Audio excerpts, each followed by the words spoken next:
Welcome back to Frenemies, the podcast where we try to uncover the love-hate relationship between sales and marketing. My name is Julia Hartwig. I'm the head of marketing at Presenter, and today is a special episode because I'm joined by Jillian Als, the VP of marketing at Tricent, and we'll talk a bit about sales and marketing alignment and how to get there. Hi, Jillian. Hi, Julia. Thanks for having me. You're very welcome. Just speaking generally, how do you approach a close alignment between sales and marketing? Yeah, I think from my perspective, it comes from both top down and bottoms up. It needs to be aligned kind of across the all of the employees, if you will, but it does ultimately start at the top, and it's one of the most important parts of if I take a new job, for example, that if I'm reporting into the CEO, that's great. I absolutely need to meet my partner in sales before I would say yes to the job, because of course, like many human relationships, it comes down to chemistry to start with. But then it's really about alignment and a single source of truth. So when we talk about your KPIs, my KPIs, hopefully some of them are the same. But where does that come from? So we're not talking about meetings booked from a marketing perspective, and you're busy talking about meetings held, and there's a misalignment there. And, it can get lost in the metrics if you're too focused on it as well. But it is about having that kind of transparency on your goals and your KPIs and what you're trying to approach and where you get that data from, but also very much of just about we're in this together, inbound, outbound, all bound, like what we should be kind of driving towards a revenue number together in my perspective. And then what I mean by bottoms up, it's also that the people on my team, it's not just me having coffee with the VP of sales, it's my team getting involved with the SDRs or the AEs and listening to demos or getting on demos and understand what customers are saying. And, actually, I think we could probably help you with some content here. Or instead of them just asking and marketing just producing, a much more kind of symbiotic relationship, I think, when you're really getting involved. Of course, balancing in that you're not in sales, they're not in marketing. But I do think there's plenty of opportunities to work together. And definitely, obviously, leadership needs to lead by example to start with. But I quickly found that when that's there, the rest follows. But it's important to make sure that you've set up a structure in which all kind of appropriate assets of marketing are engaging with the sales team, sitting with them around in the office, and really just seeing each other as the key to each other's success, right? I think that is an excellent point, and I've encountered this, and I think you still read it a lot, that marketing is thought of as kind of the supporting function to sales. And I don't like this understanding of marketing. Of course, we are not the ones that are closing the deals or that are in direct contact with customers, but we're not like a supporting function in that way. It needs both parts. So I think that's something I would like to change about the way a lot of companies are thinking about their marketing function. But I also think you made an interesting point with, the KPIs and looking at things together. That's why I'm a big fan of playbooks or however you want to, approach this standardization. But it's so important that we all talk about the same numbers, and it's like, what do we actually want to look at least on a day-to-day basis? Is it meetings booked, meetings held, or what are the KPIs we want to look at? Even though you might not have the same KPIs, at least I think that's what the status is in most companies still, that not marketing and sales are both measured on revenue generated. Yeah, absolutely. Of course, you're going to measure on things like sales does not care about I shouldn't put words in their mouth, but unlikely to care about where, the opportunities are coming from unless they kind of understand where the best opportunities come. And that's where the data supports that, and marketing can keep track of all of that and understand ROI. And, sales might be interested in like, oh, can we get more leads like that? I'm like, well, it's inbound. I can't just like make this up. But, I think it's fine to have different KPIs outside of, but definitely shared ones. And so on my one-to-one with my VP of sales, we look at the same things together. When we're at leadership meetings, we talk about the same numbers. And then, of course, in addition, like the next level down, here's what we're working on in terms of just if we looked at marketing specific. Yeah, absolutely. And you said another interesting thing. You said when you're like in conversations, like in a hiring process, you of course want to meet the rest of the people you're going to be working together with, so specifically sales. But is that something like how the alignment is set up by leadership? Is that something you check on as well? And if so, how do you do that and make sure? Yeah, I think I've maybe personally been told that I'm a pretty good judge of character, high emotional intelligence kind of thing. So I'm able to tell really quickly if the chemistry is there. The chemistry is there, then it's an easy conversation to have. I think all sales leaders are interested in working with marketing. I've not really run into one who's like, no, just you do you and I'll do me.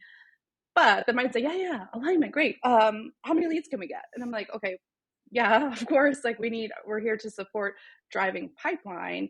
But I often start kind of saying, here's how I look at pipeline generation, and here's my philosophy on sales accepted opportunities, and more higher up, further along in the funnel, if you will, than just the sheer number of leads. And it's also about understanding where they're coming from. What are they being pressured on? What are their pain points? And you can't get to that without establishing a really good relationship. And that's why it does come down to chemistry, right? Like you should be really good sounding boards for each other. And likely, if you're successful in alignment, you have the same pain points.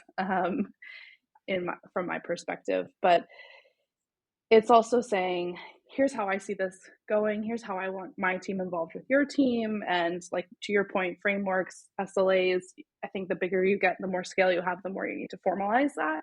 But if you're in an early stage company, it should come pretty naturally.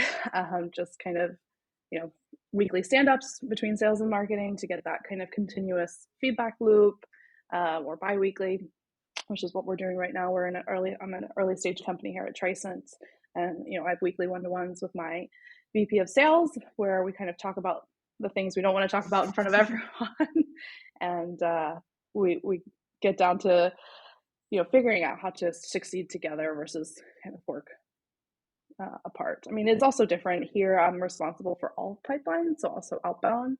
I think that's a topic we'll maybe get into later, but it also puts a reliance on the sales team to make that a success, because I'm not a natural sales leader. I'm very strategic. I can set strategies in place, and a good kind of inspirational personal leader. But when it comes down to like how to close, I need to rely on the experts. Like, how do you get that meeting ask done and booked? That's something that sales training is responsible for, and goes much further than I would, but need that kind of relationship with sales to make that a success as well. Yeah, absolutely. And so you talked a bit about the kind of meeting setup you have to ensure a close alignment. So you mentioned you have a one-on-one with the VP of sales, and then your team also has, together with the sales team, bi-weekly meetings.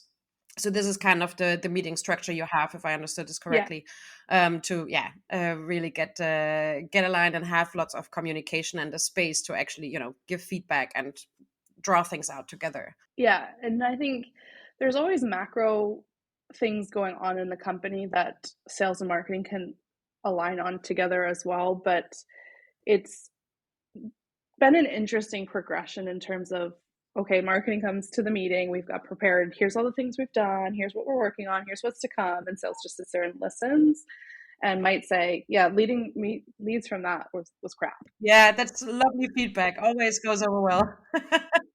um, but it's evolved, right? Yeah, it has evolved, and it's much better now. They're coming in, and it has actually taken the fact that I'm like, look, marketing signing up to this many opportunities, this much pipeline that should lead to this much revenue, and we're going to help you along that way because you need to close that revenue. So we also need to carve out time to work on how can we accelerate deals, how can we help you build a sense of urgency.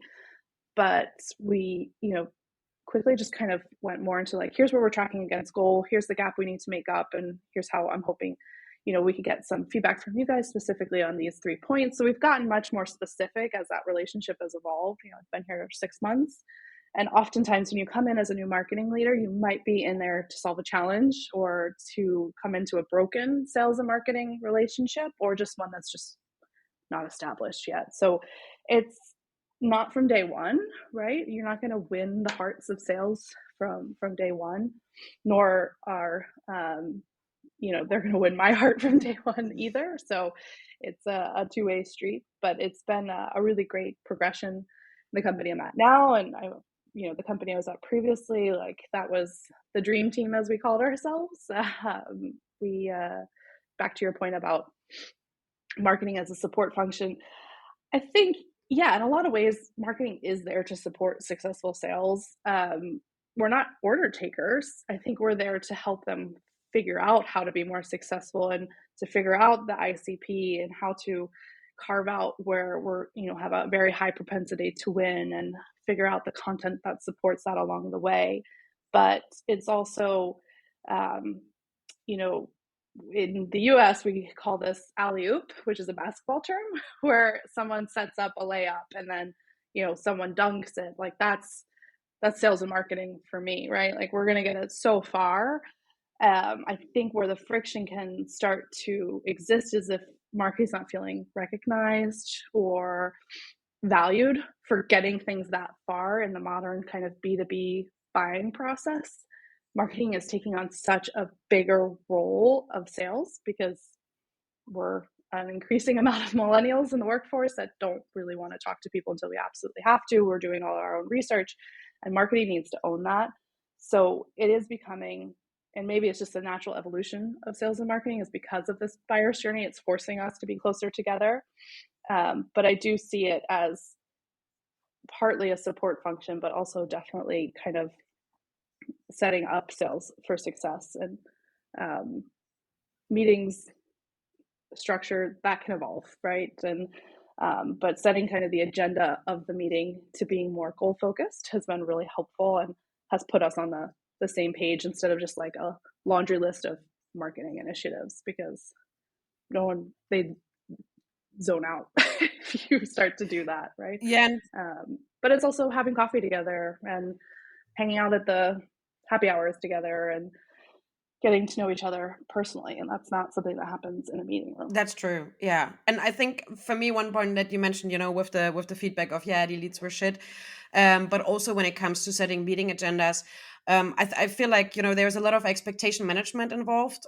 So for me, it's also the more I brief the sales team on leads coming from certain events or activities, the more clear they are on what they can expect, right? So, if I make clear, hey, this is an event and this is what happened. So yeah, the leads might not be the hottest leads you've ever talked to. That is also not what the purpose is. How can we split them out? Do you really want to, get in contact with all of these? Should we, nurture the other ones? And how do we handle this? So again, crossing this collaboration, and through that, this kind of feedback gets less and less because there is more communication and more alignment on, okay, what are we looking at? And like, I'm fully aware that these leads aren't ready to buy right now. This is not where they're at in their journey. Yeah. Well, and that just goes back to, like, let's stop talking about leads, for the love of God. Like, and that we haven't talked about, but that also comes from that top down. That is a marketing and kind of C-suite alignment. So if the culture is leads, that's something you need to change pretty quickly. And from my perspective, at least, that we need to be talking about opportunities and pipeline in order to meet the revenue goals.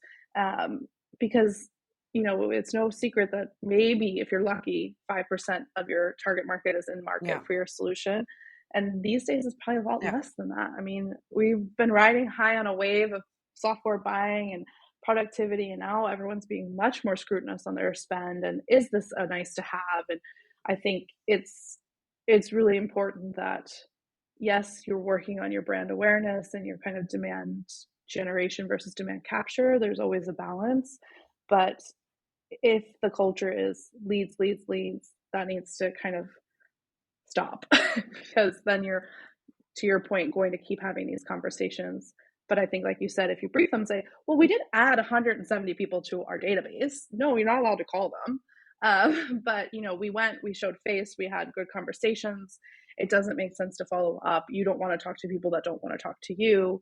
Um, Especially also because some of us are in companies that are kind of creating categories and trying to, you know, create a blue ocean, but it's difficult if there's nothing to compare yourself to. If you're not like, oh, we're just like, you know, this company, Yeah. but for this. If you don't have that, none of your leads are going to be hot because you're going to be having to educate them. And, there's very little inbound until you've had a chance to educate the market. So there's lots of different elements that would make that a little bit more tricky in terms of when you talk about leads and when you talk about opportunities. But ultimately, I think it's really about what's moving the needle.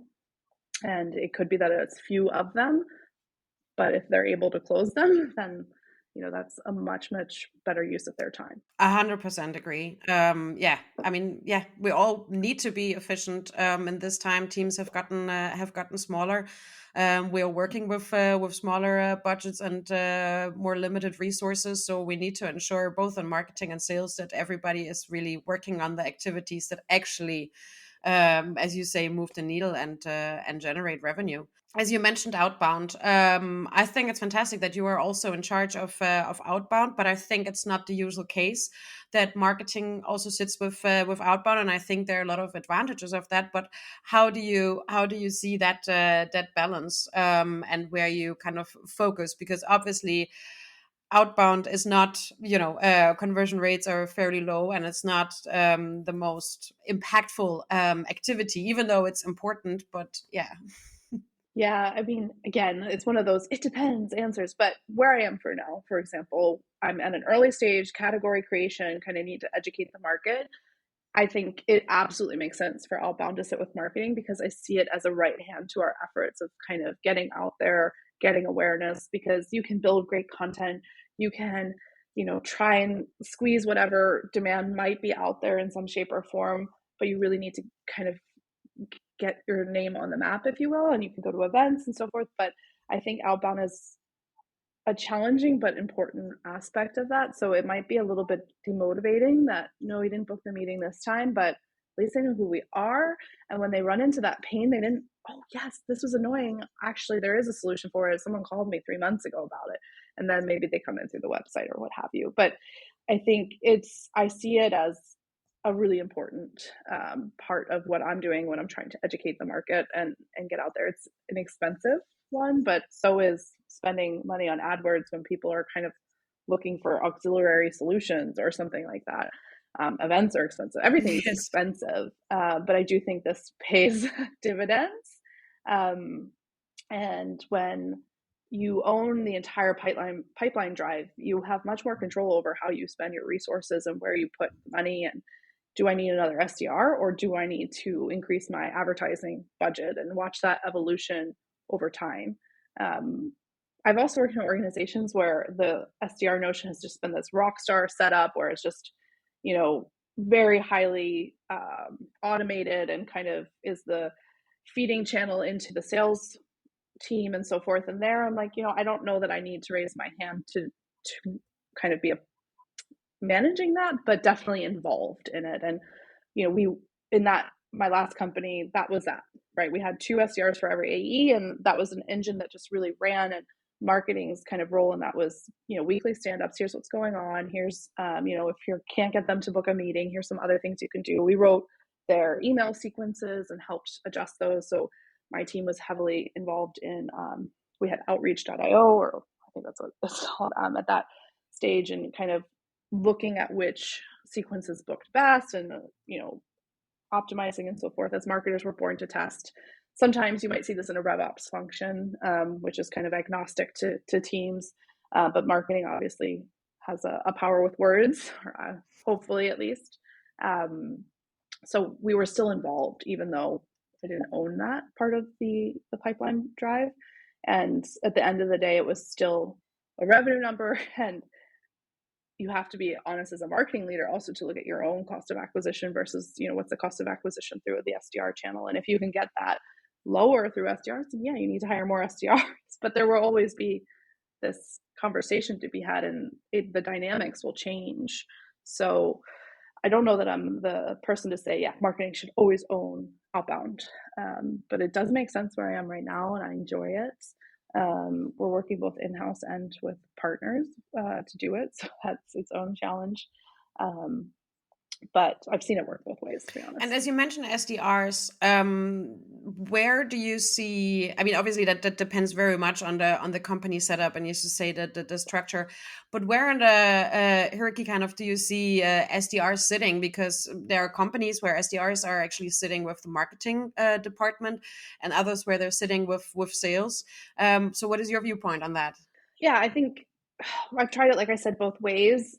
Even in my last company where there was a kind of clear SDR structure and sat with sales, we had an inbound SDR for a little while because we felt like it was such a niche kind of role, and that when you're inbound, you can't start like talking to them in the same way. Like you have to kind of have an accelerated conversation because they're likely done a lot of research and to some degree annoyed that they have to talk to an SDR before getting to an AE.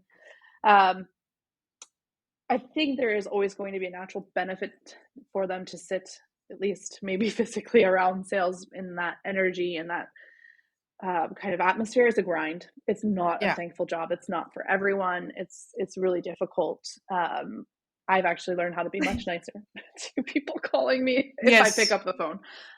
But it's not, you know, an easy job. And I think that sitting with sales, and ultimately you find that most of them will want to go into a sales role. That's what they've tried, and they can either cut it or they can't. Um, or then maybe they might want to go into rev ops or something else auxiliary. We've also had SDRs in my old company that came into marketing, and that was some of Yeah, my I've seen best it a lot as marketers. well. But most of them most of them did want to go into sales, right? That they saw that as a natural path. So in that regard, it does make sense that they kind of sit in the sales organization. Um, but yeah, like I said before, it can work sitting in marketing as long as marketing has a really good relationship with sales and can get the resources in terms of kind of sales training and enablement for SDRs to keep the motivation, because they're probably maybe 1 out of 10 is looking for a promotion into marketing. But most of them would be like, look, I'm doing this really hard work because I think the carrot is an AE position. Yeah. I mean, but we all agree on that sales and marketing alignment is really important. But where do you really see the main benefits of being closely aligned and pushing towards a common goal together? The first symptom of a successful sales alignment would be deal velocity increases, right? You're The more aligned you are, the more kind of propensity to buy there will be in the kind of opportunities you're driving, and you'll get the feedback faster, so you'll know how to kind of optimize for that. You're going to have better customer experiences. CX is going to be happier because it's going to be the right person that's gotten into their hands. And we haven't talked about that as well, but there also needs to be an alignment between sales and CX, and not just throwing customers Yeah. over the fence. The topic for a different day. But I think you will see that you'll probably see more quote unquote raving fans because you've really catered the experience to them to be the best one for the customer, not for sales versus marketing. You'll see happier teams, sharing the glory, like marketing getting just excited about deal closing as sales almost, right? And also together and failing, like when we don't hit it right or whatever, like it's still a team sport. So I think that's some of the benefits, and ultimately for talent retention, and like I said, maybe you do have salespeople that would be really great marketers. Look at Devin Reed from Gong. He started, I think, as a BDR, but he was definitely in sales and became their head of content, and he's kind of one of the kings of content in that space, if you will. So there's a lot of benefits because SDR, like we mentioned, is a hard job. There's a lot of churn in that, but you could find some really good diamonds in the rough to kind of find other places for them in the organization. So I think those are some of the benefits. Is definitely just talent retention, growth expansion, faster deal cycles, hopefully higher ACV as well, and ultimately a much better and smoother customer experience. Yes. And I think also when you have this close alignment, and as you say, like, it goes in meetings, but also actually getting to know each other better. I mean, one thing I've seen you said it as well, of like, your respect for SDRs, but also AEs just increases. And that goes both ways, right? So also the sales function understanding that marketing isn't just, writing a post for social media, but there goes way more thought and strategy into it. And there is a reason why, we do this and we have the skills for this part. So I think that's a massive upside, as you said, that also goes into employee happiness and lots of other areas. Yeah. We actually did a cold outbound day as a company, but I just think it's something I will probably do with any team I have. Like, put yourself in their shoes. It's one thing just to sit in on a demo, but when you're actually trying to cold call someone or, really kind of make the ask, like, it's a hard thing to do. And it definitely increases that respect for the position, right? I think we, in theory, know it's hard because we, in theory, know how difficult it is to get through to someone like ourselves. But before you actually kind of do it and do it for a whole day, I think it's this kind of foreign object. And then actually having tried it is a big thing. I don't know what the equivalent it is. Maybe we could talk about that, of what they could do in marketing without throwing just a shit ton of acronyms at them. Like, make this work better. But yeah, I think, like you said, that more aligned you are, that mutual respect just continues to grow. No, but I love hearing that. I implemented exactly the same thing, like call out days for the entire company. And I hate talking on the phone. Like, there's a really good reason why I'm not in sales. But I think it is so important. And also, like, actually, for all departments, it's such a big learning, because in marketing, product marketing, you can learn, okay, do our value propositions actually work? Do people understand? Like, do I feel like, is this really well phrased? Like, does this actually in reality work what I thought out? But also for product, of course, to see, okay, how are people actually responding to these things? So I think every department gets a really big learning, on top of learning that, being an SDR is really, really difficult, on actually taking these conversations. And as much as it pushes like our boundaries, it's a really good process. So I'm a big fan of that. And I actually think that, generally in onboarding, every person that joins a company should spend one day in the sales department as SDR, because it gives you this really good foundation of knowledge, how actually the market responds. Yeah, for sure. So what challenges you about, working closely with sales and having this communication and alignment and being very involved there?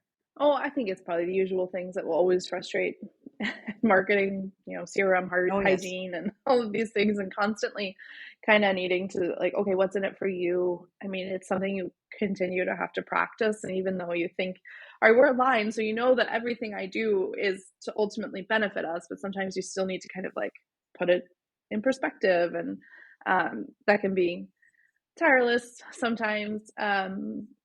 It's also just about, yeah, there's only so much marketing can do sometimes. And if a rep's not meeting quota, they're sitting in a different space. And, kind of being able to recognize that and meet them where they are. Typically, to be a good salesperson, you have, I think there's probably maybe 2 or 3 personality types. Some of them are harder for me to kind of balance with than others. But yeah, I think, especially if you get new people in, right? They're coming from a different organization and they're back to the whole, where are my leads conversation. Or sometimes they're so ambitious and it's so great. And you're like, that's great that you want to hire a lead scraper through Fiverr.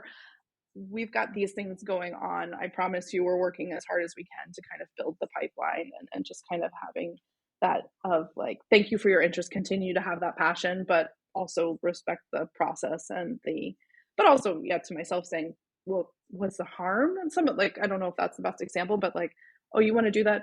Sure. Just, if you want to run with it, that's fine. And kind of not being the kind of Debbie Downer of everything, when they're coming with ideas as well. So I would say that those are pretty average challenges, especially, like I said, if the culture has been very broken in the past or very lead based in the past, it just takes a while to kind of change those habits and change those conversations. It can be Yeah. challenging. And you've talked already a bit about, your previous the setup at your previous companies, but how has this relationship between sales and marketing for you changed over the last, 10 years? Yeah, I think I've always gotten along with my counterparts in sales. So for me, I was like, oh, I didn't realize this was an actual movement, but it is, right? I think it comes back to this whole like the buyer journey is changing. Um, I've always been very revenue focused as a marketing leader, which I think also gains a little bit respect from the get go with sales. So I'm maybe not the person that's always been like, we need a new logo and stuff like that. Like that's not really been my approach. So it's come naturally to me, but I think it's as a trend emerged from like nice to have to table stakes. Like I don't think you can be successful, at least in B2B SaaS, without it these days. And of course, there's various levels of it. And you're always going to be working on it. I mean, you work on a marriage for as long as you're in a marriage. Like it's a relationship, and a relationship takes work. So I think the evolution has been that it's no longer nice to have; it's need to have, and that is something that marketing leaders really need to be aware of. And I think it comes down to, like I said, being very clear in the interviewing process. If you're looking for a new role, like I need to meet with the sales leader. How does it work today? What has not worked in the past? What are they hoping to achieve with a new marketing leader, et cetera? So I think it's just evolved. But it could also be that I'm a marketer with a sales heart or a salesperson with a marketing heart. I don't know. Maybe I've just had that in my DNA, so to speak. But yeah, I think it's no longer nice to have at all. I absolutely agree. And last question. Now we obviously talked a lot about the relationship with sales, but you also mentioned other departments. So how do you see, the kind of how do you balance the close alignment marketing needs to have with sales with the other departments? Because obviously, like we need to kind of be at the heart of everything. Yeah, we are often the facilitators, right? Especially if you've got product marketing sitting in marketing.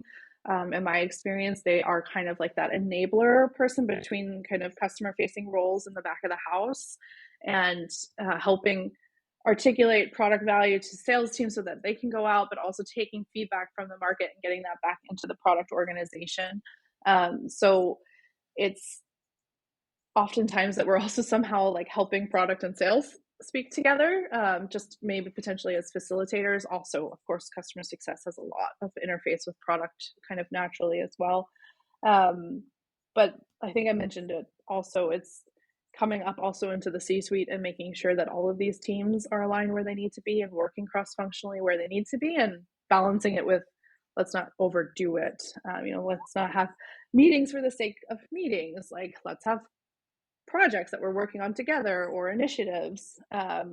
So I think marketing does become that glue, if you will. We're oftentimes natural communicators. I think that's also sometimes the hard part of marketing is balancing that of like helping communicate internally, as well as our day job Yeah. and communicating externally. But I do think that we have a unique position to do that, and if we have close alignment with sales, then we can quickly become that enabler in the company to help other teams do the same and model after that.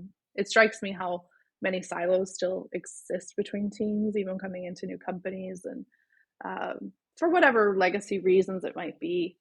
Maybe I'm just the fluffy marketing cheerleader person that comes in. We should all be friends. But it's something I enjoy doing. Wonderful. Well, thanks so much for sharing your insights and tips and tricks on how to get to a close alignment. Likewise, Julia, it's been a pleasure, and I look forward to listening to other podcasts and connecting on B2B SaaS Growth Yes, Day very next excited. week. So awesome. Well, thanks for your time and thanks for having me, Julia. Well, thanks for joining.